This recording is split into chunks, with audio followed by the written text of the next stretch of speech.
J'écoute et je participe, c'est ma manière de participer à ce débat depuis hier, sans m'exprimer. Et je veux le faire à présent parce que je crois que ce dont nous traitons touche à une question de principe, non pas concernant les événements que nous voulons empêcher, admettons que nous ayons, et nous le constatons, des idées différentes sur le sujet. L'événement que nous voudrions empêcher, c'est de ne plus contrôler la situation. Mais concernant ce que nous voulons dire de nous-mêmes. Parce que quand la France prend une disposition de cette nature, elle dit quelque chose d'elle-même. Alors ne tournons pas autour du pot. Nous sommes ici un certain nombre à être absolument, totalement, radicalement, complètement, absolument, totalement opposés à la rétention des enfants. Donc, nous combattons toute mesure, quelle qu'elle soit, d'où qu'elle vienne, qui que ce soit qui la propose, qui propose de retenir des enfants. Je le dis en ayant à l'esprit la vanité de la mesure. Comment et pourquoi sommes-nous passés de 7 jours à maintenant 90 jours?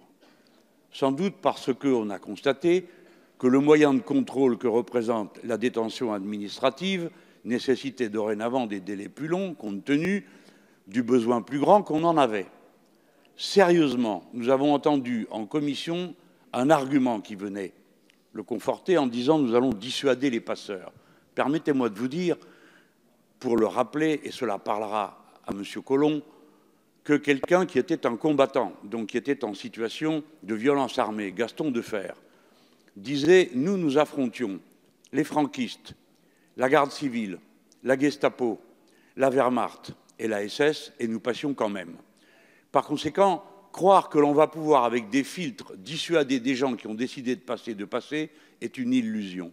On devrait plutôt s'interroger sur quels sont les moyens alternatifs qui permettent d'améliorer le résultat que l'on attend d'une détention administrative sans en passer par la détention administrative.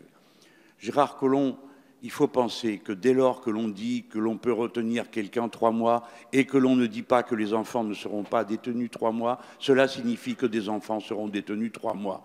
Nous allons être condamnés à tour de bras par toutes les instances internationales. Car c'est une chose de retenir quelqu'un 7 jours et c'en est une autre de le retenir 3 mois. Les conditions dans lesquelles on retient 3 mois n'ont rien à voir avec celles pendant lesquelles on dure 7 jours en prison. Il faut y réfléchir profondément, Monsieur le ministre. N'y a-t-il pas une autre solution que cette solution barbare? Merci. La parole